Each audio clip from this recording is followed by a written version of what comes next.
mwaramutse mwiriwe aho muri hose, ni njyewe Mishu ugarutse mana we. Umva haciyeho iminsi ku buryo nshobora kuba nifashe amawodiyo nanjye ubwanjye ntazi umubare wayo. Ndi gushaka kugira ngo gusa mbashe gutangira, ntabwo biba byoroshye. Ariko ibyo ari byo byose iyi ngiyi iri bukunde. Rero mwarambuze, uno munsi tugiye kuganira, nta n'umushyitsi mfite. Navuze yuko ntazashyiraho video nshyashya ntababwiye ahantu nari maze iminsi, ibyo nari mazemo iminsi byatumye mara almost ukwezi n'igice ntakora. Myihanganire, ntabwo biba byoroshye, ariko nagarutse nashyize ubwenge ku gihe. Mbega navuze reka nicare hamwe abana bamaze kuryama, noneho rero twiganirire. Uyu munsi rero nje kuvuga ku bikize. Maze iminsi ndi gutekereza gukora ku rugendo rwanjye nagize, arirwo rwatumye mumara iminsi yose mumbura.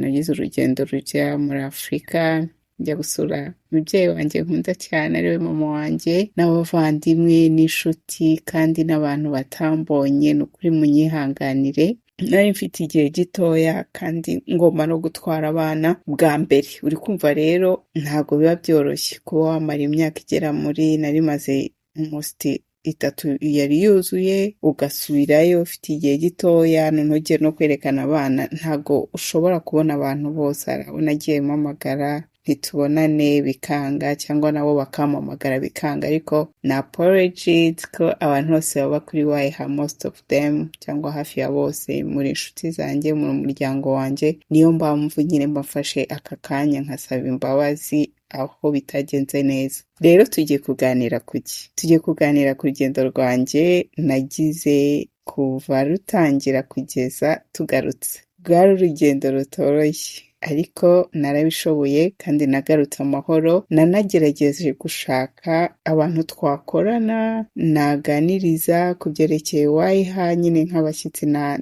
nabashakira. Hari abo twagiye dupanga biranga, ariko ndizera ko muri future tuzakorana kandi bazananyemerera kuza kubaganiriza. Rero ntabwo nshaka gusohora ikiganiro na kimwe tutabanje kuganira, niyo mpamvu ndi hano. Tugiye kuganira ku kintu cyitwa gutravoringana abana bari munsi y'imyaka 3.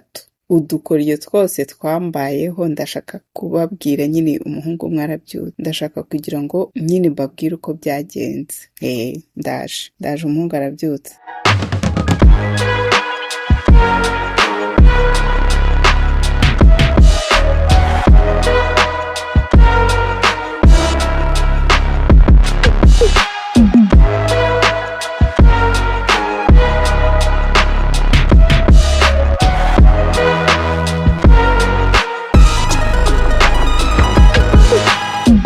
Okay, ndagarutse. Reka twongere. Narindi kuvuga umwana yarakangutse, sorry. Ntabwo biba byoroshye ntabwo biba byoroshye gukora ak'ububyeyi n'akazi nkora kose.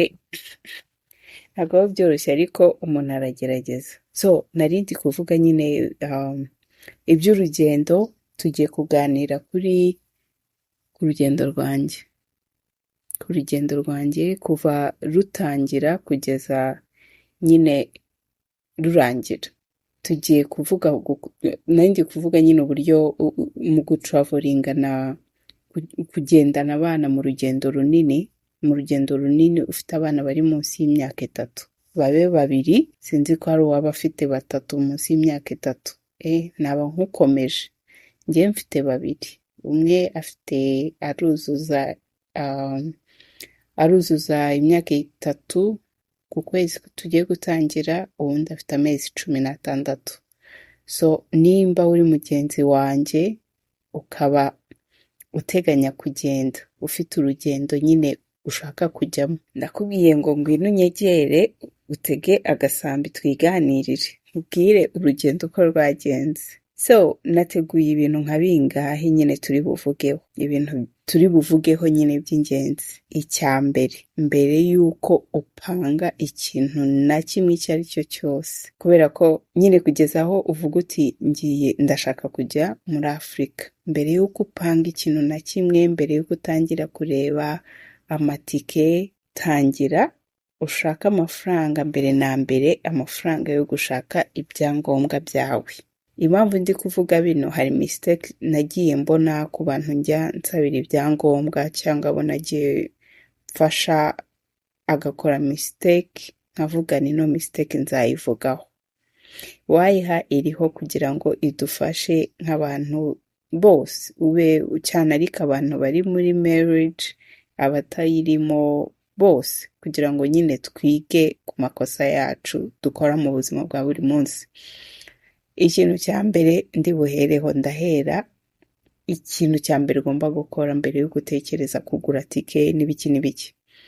Ugomba kureba ko ufite passport iri valide, ufite passport itarata agaciro. Ku bantu batumva icyongereza, itarata agaciro k'igihe cy'amezi 6. Kuba nyine itarata agaciro munsi y'amezi 6, ni ukuvuga ngo ibura nk'amezi 5 ntabwo bakwemerera. Ushobora kuba uzi ko igifite igihe wagera ku kibuga waraguze n'amatike bakakugarura, ukabuhombye itike wenda iri hafi 1,000 cyangwa 2,000. Simbizi uko amatike muyareba. Icyo ni icya mbere.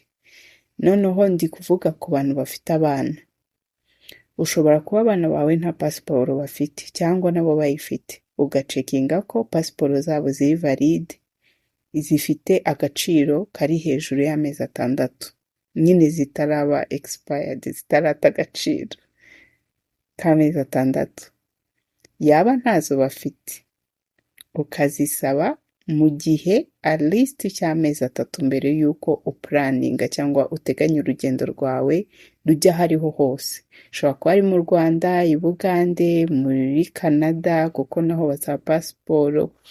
Ku bantu wenda reka tuvuge, ubuse navuga ko basaba pasiporo muri Canada, basaba kuba ufite residence, nyine ukaba ufite nka green card, cyangwa umwana akaba wenda afite iyo pasiporo.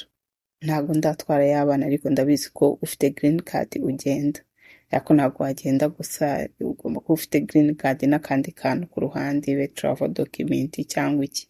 Njyewe nagiye mfite pasiporo y'u Rwanda muri Canada.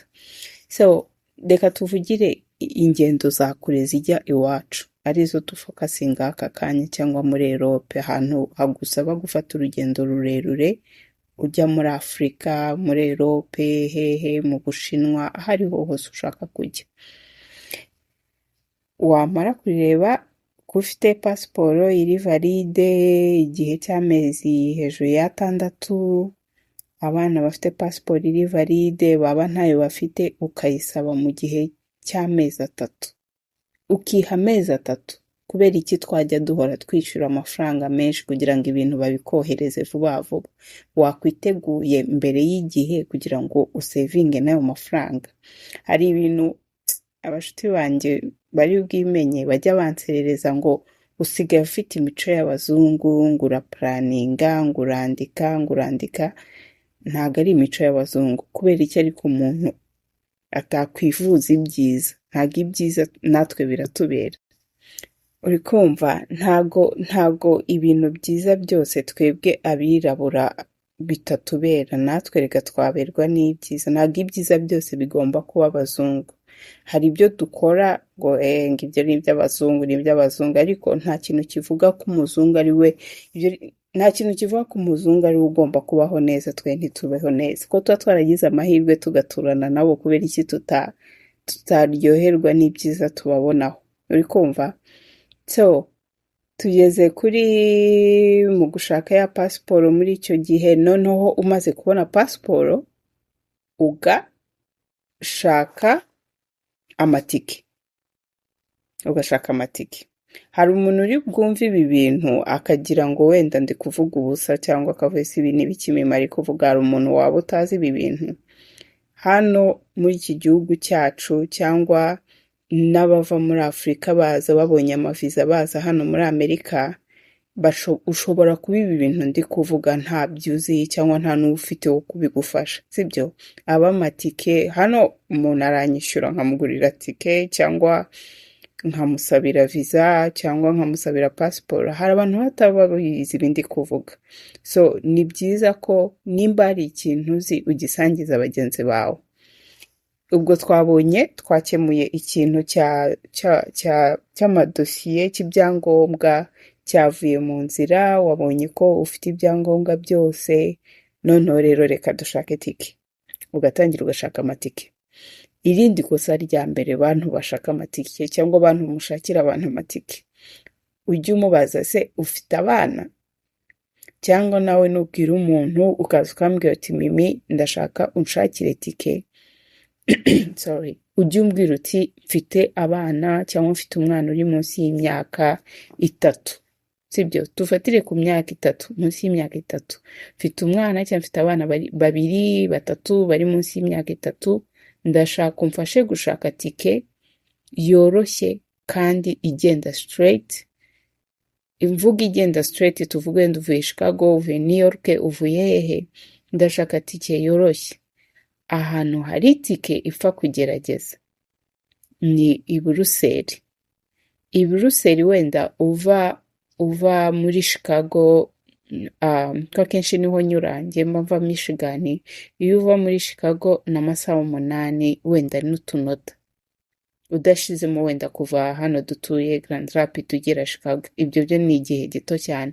ariko uvuga ngo ugiye gufata indege igera muri Europe mu Bubiligi n'amasaha 8, uri kumva si urugendo runini kandi rugenda straight. ikunda no kugira layover itari nini, kuko akenshi noneho iyo ugize layover yabo ni ngufiya ku buryo hari n'igihe indege hano itindaho gatoya ugasanga uri kwirukanka. ibyo turabigeraho. so ndabakonseya mujye mushakira izo tike mu Bubiligi. mu Bubiligi uva mu Bubiligi ugera i Kigali n'andi masaha 8 ku mwana. ntago ari menshi ariko ni menshi inshuti yanjye. ntago ari make ariko ni menshi ni menshi ariko ni make. okay, itike muzirinda. akenshi hari igihe baguha nk'iyo ngiyo nkubwiye igera mu Bubiligi, noneho kubera ko ubere excited ikaba ari amafaranga makeya bakahita bagukubita iyo ukabona n'urugendo rutoya. kugaruka kenshi ntago dukunda paying attention kuko uba uvuga ntago haragera n'ibiki. nturebe tike neza. n'abantu muguriraho amatike nturebe tike neza. Qatar, amatike mugomba kwirinda abantu mufite abana cyangwa nawe muntu utravelinga udakunda kwicara. itike yitwa Qatar. Qatar ni kure, niyo bigwa, ni kure pe. bikuvuga Qatar n'amasaha 15 n'iminota hafi 42 cyangwa amasaha 16. uri kwimagine amasaha 16 wicaye ufite abana 2, ufite umwana w'umwaka, ufite n'umwana w'imyaka 2. imagine urwo rugendo. tuvuge wenda uri wenyine, niyo waba uri kumwe n'undi muntu, n'urugendo udashobora kwimagine. ibyo ni urundi rugendo. so twamaze kugura amatike, tuguze amatike. noneho rero nyuma yo kugura amatike ubona ko ibintu byose biri ready. aha ufite tike, ufite ibyangombwa byose wabiteguye, wabonye ko utazaca Qatar amasaha 15, ibyo byose wabirangije. umva urugendo rujya muri Afrika ugendana abana bari munsi y'imyaka 3 rusaba kwitegura biteye ubwoba nyine mu buryo udashobora kubyumva. so ngiye kubabwira nk'ibintu bingahe byamfashije nawe nuzagira urwo rugendo uzajya ubikora. ngiye kwihuta kuko abana mu kanya bashobora kuba bakangutse. icya mbere, safety, kwirinda nicyo kintu cya mbere, sibyo? nk'abana banjye bavukiye muri Amerika, umutoya umva kahumeka ibintu byo guhumeka ubushyuhe, ibintu n'ibiki ntago bikunda pe. ibintu by'ubushyuhe, ibintu bimubangamira ntago bikunda. umukuru he's okay, we aba ari oke kabisa, agendana aho wamushyira hose nta kibazo. Ikintu cya mbere uzakora umaze gukora ibyo, icya mbere ni ukuvugisha dogiteri w'abana bawe ukamubaza vakise, inkingo abana bakeneye gufata. Ese ni izihe nkingo abana bakeneye gufata bagiye muri Afurika? Aba bana bagiye kujya muri Afurika, bazamara igihe n'iki n'iki, nzabatwara igihe n'iki n'iki, hari igihe bashobora kugaruka barwaye malariya. Ni izihe nkingo ubona bakeneye gufata ku buryo baba bameze neza? Icyo gihe dogiteri iyo umumenyesheje aba azi ko umwana adahari, nimba n'umwana afite ikibazo runaka cy'uburwayi aramucekinga akareba ko umwana ameze neza, adashobora kugira ikibazo mu nzira, cyangwa akakubwira uyu mwana ntuzamutware ageze. Ndi kwibaza n'icyo ngicyo wabanza ukakireba mbere y'uko ugura n'iby'amatike, kugira ngo utazagura tike ugasanga umwana afite ikibazo gituma asigara. So ugomba gucekinga na muganga. Twabihinduye, muganga niwe wa mbere, ko nanjye niwe nahereyeho, akakubwira umwana ameze neza, ari muri good shape, akeneye gukora izi vakise, bakazimufatira. Hari n'utunini baguha aba agomba gufata mbere y'uko ajya mu rugendo, akadufata mbere y'urugendo iminsi runaka, akazanadufata agiye kugaruka iminsi runaka, cyangwa agakomeza akabifatirayo. Ibyo byavaho ukabwira ishuri ry'umwana, ku bafite ishuri nk'uwanjye ajya mu ishuri, ukabwira ishuri ry'umwana, umwana atari bya bindi twifata tukifatira ibyemezo tukagenda gusa. Ukabwira ishuri ry'umwana, ngiye gutwara umwana muri vakanse, azamara igihe n'iki n'iki, mu mubikira umwanya we n'ibiki n'ibiki byose, bakamuha live y'ishuri. Icyo si icya mbere. Ubundi ibyo bivuyeho, ibya malariya n'ibiki, ugateganya imiti yose ishoboka abana bashobora gukenera bari muri Afurika. Aho harimo iy'umuriro ishoboka yose, kuko umwana uba wavukiye aha ari gufata imiti y'Abanyamerika. Umujyane muri Afurika agira umuriro, bamukubite paracetamol, bamukubite ibiki, byange kumukorera akurembane, bibi bibazo uri muri Afurika. Kubera icyo utagenda witeguye ugatwara imiti ye. Ubwo uzategura akabogisi, ushobora kugura no kuri Amazon watwaramo imiti, akabogisi gatoya, ukashaka akabogisi karimo ibuprofen, iy'umuriro, iy'inkorora, ino miti y'abana y'inkorora, vitamins narazitwaye z'abato, ugatwara buri myaka. Ugatwara imiti y'inkorora y'umutoya wa wundi w'umwaka, ugatwara imiti y'inkorora ya wa wundi ufite imyaka 2 wenda kugeza kuri 3, ugatwara buri wese ukagenda umutwarira umuti we, 2 bitewe n'igihe uzamara, cyangwa 3 bitewe n'igihe uzamara, cyangwa n'igihe uzamara. Warangiza ugashiramo, hari n'umuti baguha, ntago mbibakonseya, ariko n'umuganga barayigurisha muri, ushobora kujya nko muri Maya cyangwa Walgreen n'ibiki, bagurisha ni liquide ushobora guha abana bibagora gusinzira, ukaba wabaha akadoze gato. Uri hejuru y'imyaka 2, ntago mvuze ngo muzahuri uw'umwaka, haba handitseho imyaka 2.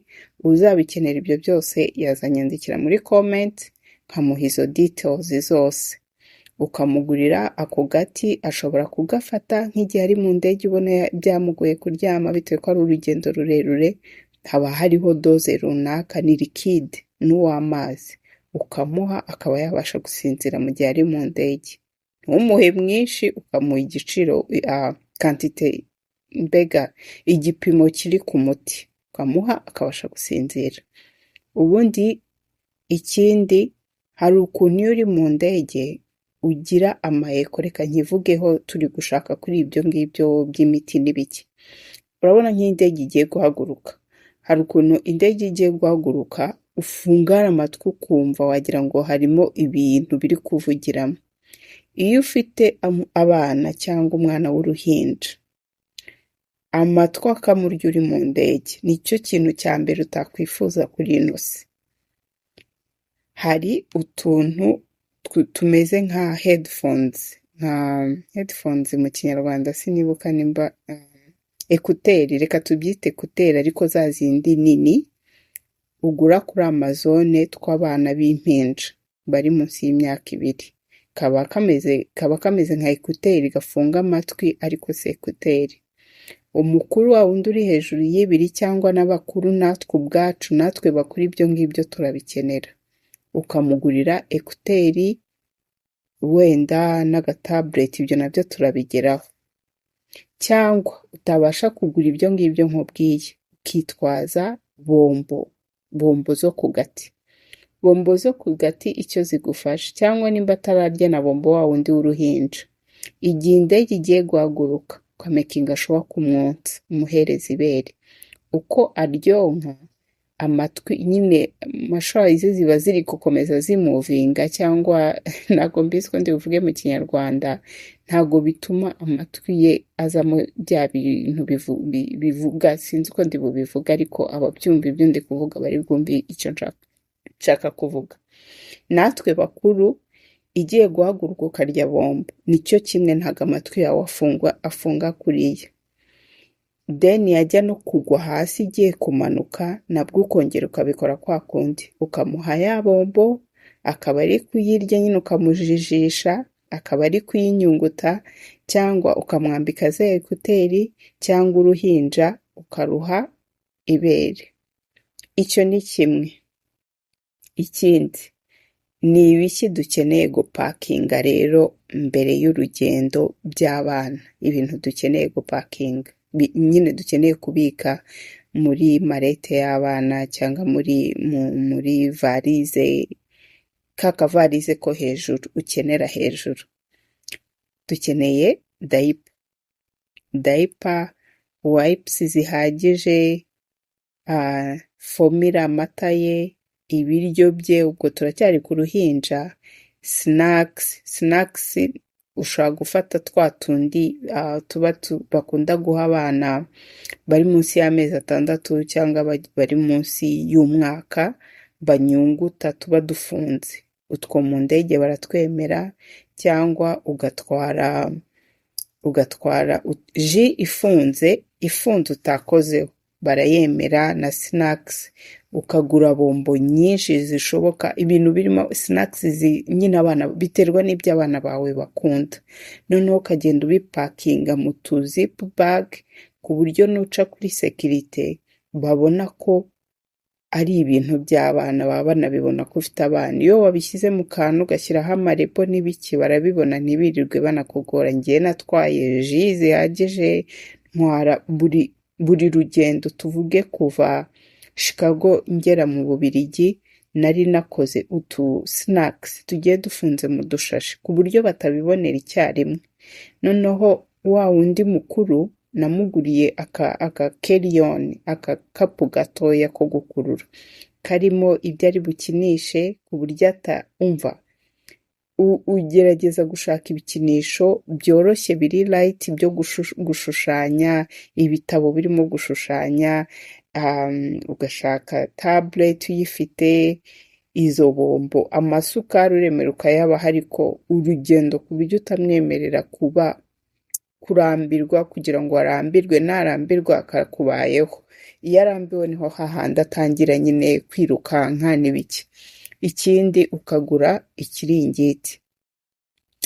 ikiringiti nyine nk'uwanjye afite ibikinisho, afite katuni runaka akunda, ukajya kuri Amazone ukaba wagura nk'igikinisho kiriho ibikinisho akunda gukina nabyo, tuvuge Cocomelon, nk'ikiringiti kiriho Cocomelon, ukagihisha ntukimuhe urugendo rutaraza, ukabihisha kure. Wowe icyo ukora iyo ubimuhera mu ndege ukajya ugenda ukuramo akantu kamwe kamwe nyine ukamugira busy, ukamurinda gusinzira igihe kitari ngombwa, ukajya umuha ibikinisho byose bishoboka. Icyo tukivuyeho. Twavuze kugura tike y'urugendo nyine rugufiya, ukagura tike itagenda ihagarara, ugashaka nimba ufite n'umuntu w'inshuti ukagenda ubaririza nimba hari abantu bazagenda muri iyo minsi kugira ngo ubone umuntu wakwisunga mukisungana mu rugendo. Ubundi nanavuze ku by'ibikinisho ugashyiramo toys runaka akunda ukayibika, toys wenda akunda kurarana ukaba uyifite, hari abana bakunda kurarana ibikinisho ukakibika, igitabo runaka akunda ukaba ugifite, game runaka akunda gukina, nyine ikintu cyose gishobora kumugufasha mu rugendo. Ikindi impapuro twabivuzeho, ukareba ko ufite visa, nimba igihugu ugiye kujyamo ukareba ko ufite visa yaho ukayisaba mbere y'igihe. Noneho rero ba bantu rero mufite green card, ba bantu mufite green card namwe nashatse kubavugaho. Muri ino minsi mwakomeje kumva abantu bakomeje kumva bavuga ngo kwa Trump ngo ari gusubiza abantu ku kibuga. Biriya bintu biriseriye, mfite ubuhamya bw'umuntu twagombaga kujyana, umumama twagombaga kujyana, ni umumama nafashije kuva yagera muri Amerika. Kuva yagera muri Amerika naramufashije, tumufasha kugura itike, tugomba kugendana nawe, ariko anasaba travel document nta kibazo ifite. Ageze ku kibuga asanga yibagiwe iriya green card ye, yazanye iyindi ID ntazi iyo ariyo. Bya bindi nahereye mbabwira ngo mujye mutegura ibyangombwa byanyu, nimba utazi no gusoma ubwire umuntu w'inshuti, abana basome, umakinge sure nanjye wampamagara ukambwira ati ibi byangombwa nibyo mfite cyangwa se ntago ari byo ngomba gutwara, ukabitegura mbere y'igihe. Umumama yageze ku kibuga yari akumbuye kujya kwirebera umugabo, imyaka ingahe ishize yiteguye ibiki, umva aragenda baramuhamagarika. Naje kumenya hashize igihe ko yibagiwe green card ye mu rugo, afite travel document n'indi ID nayo iri expired. Uri kumva icyo kintu? Nayo iri expired. Ni ahubwo njye nanagukubita. Namenye ko rwose ndambwira ntago bishoboka. Nubwo baguha travel document igomba kugendana na green card, kuko iriya green card ni igufasha gusohoka, ni igufasha kongera kwinjira muri Amerika. Ntabwo ugomba kujyana kimwe ngo ikindi ugisige, kuko baba bari biguhaye, kubera icyo usiga kimwe mu rugo ugisize kiri guhinga, ugomba kubitwara byose. So izo ni mistake abantu bagenda bakora, ukabaza mbere y'igihe nimba ufite green card, ese ndemerewe kugenda, ese ibi byangombwa ufite biranyemerera kugenda. Kuko ntabwo nibaza ko dufata amafaranga angana kuriya ngo yatere inyoni. Nuko rero hari akandi kantu nakoze mu ndege. Hari abantu bakomeje guseka ngo ese ngo umwana ngo nabonye n'abashuti banjye nkabangaye nabo nabonye babimbwira ngo umuhungu wawe ngo nabonye ngo aryamye mu maguru yawe mu ndege. Reka babwire, iyo uri ku rugendo ugomba gukora ikintu cyose kiri butume umwana atagutesha umutwe. Nimba afite ibitotsi, umukuru yashakaga kundyamaho, umuto ashaka muterure, yaranonkaga icyo gihe. N'umukuru nawe nshaka nize umutwe, ndavuga ngo nari najyanye na papa wanjye, ndambwira papa igira hiriya gatoya, ashyira amaguru ku ruhande, ubundi mfata akaringiti, bya biringiti byo natwaye, mfata na cya kiringiti baba baduhaye mu ndege, nkisasa hahandi dushyira amaguru hasi, mukorera umusego mwiza, mukorera igitanda cyiza. Yararyamye amasaha aryamira mu rugo. Kwa kundi ntago mbabwiye ngo nibavuge bambare sentire umwana akomeza aryame.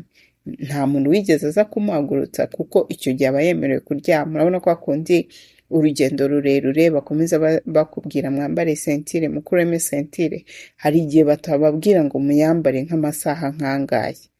Rero iyo cyageraga nahitaga mukorera ku gatanda, nawe arabimenyera, mukorera ku gatanda akajya ambwira mami ndashaka kuryama, nkamubwira aryama.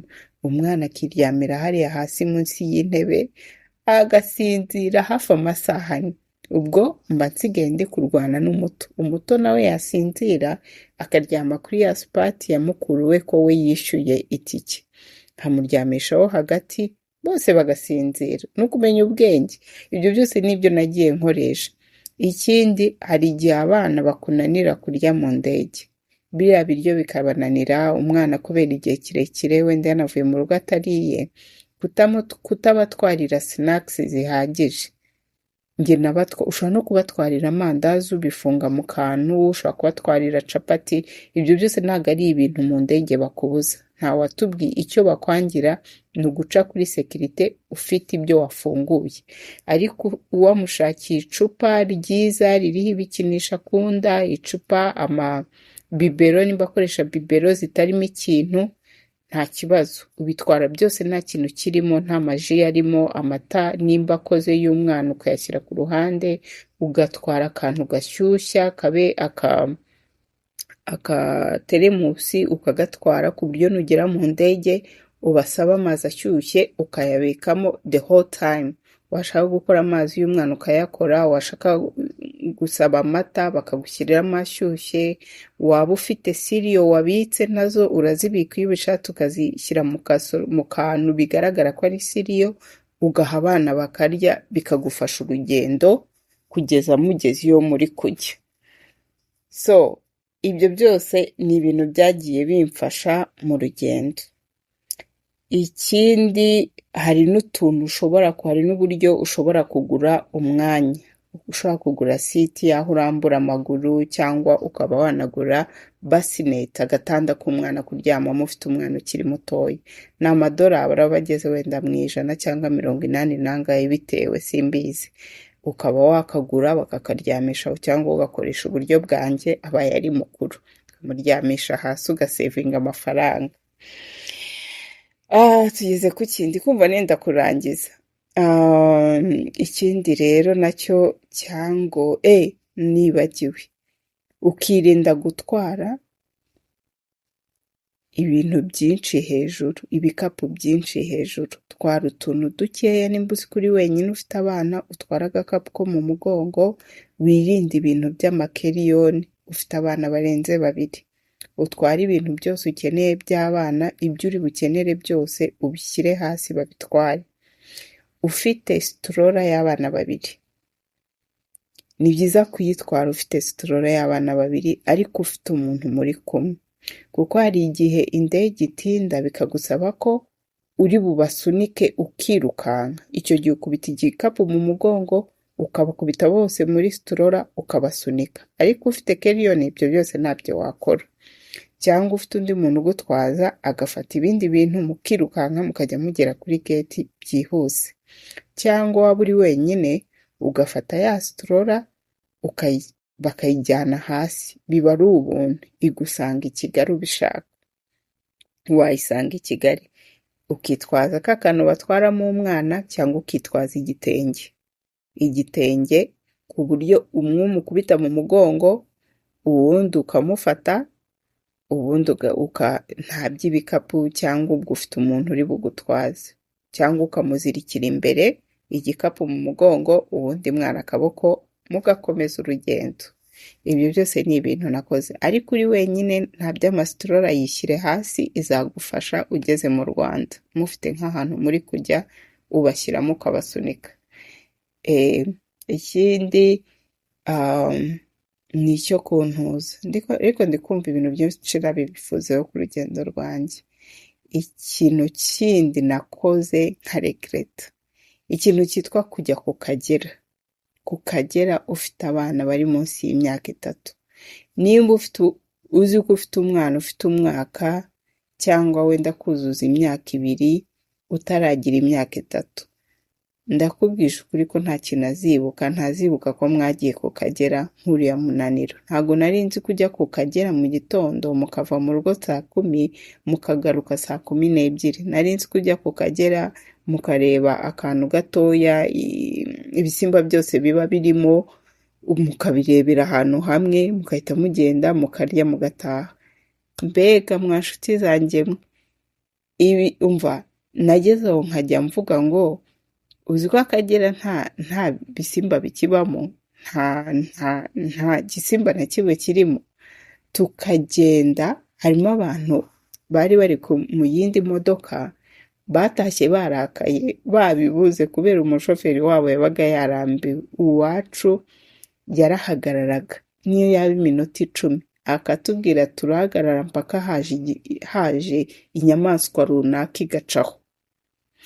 twabonye inyamaswa zose zishoboka, ariko njye kubera ukuntu nari nitrayininze ko ari ikintu cy'akanya gatoya, natwaye abahungu banjye bose, uw'umwaka n'uw'imyaka ugiye kuzuza 3, uwo nta kibazo anteye, uriya muhungu wanjye we nta kibazo afite, yaranabyinjoyinze aravuga, ubuze umwana wanjye, uwanjye we nta kibazo, umukuru, ariko nawe yageze aharananirwa kubera ko atigeze aryama, yari yabyutse kare, noneho atangira behavior z'abana, akajya adashaka kwicara, abantu bose abonye akajya kubasuhuza, abantu bose abonye akabatesha umutwe, kubera ko arananiwe kandi arashaka no kuba social, arashaka no kubona abantu bashyashya. Ikintu nizemo, nimba ufite umwana uri munsi y'imyaka 2 cyangwa ufite 2, bitewe n'ukuntu uzi umwana wawe, nimba umwana wawe ari umusazi, nimba umwana wawe bakubwira ko agira behavior runaka, musige mu rugo, utware ba bana uzi kuri bubashe gukontorora, batari bukuzamurira isukari, ubajyane bazabyibuka, bazi ibisimba, abasha kuvuga iyi ni ingwe, iyi ni iki. Umva, ni ibyo rero nashaka kubabwira, nagize urugendo rwiza, mwakoze, umuhungu wanjye arakangutse, umunsi mwiza, ndabakunda, ndaza gushyiraho ibiganiro byose nakoze, podcast nakoze, bye bye.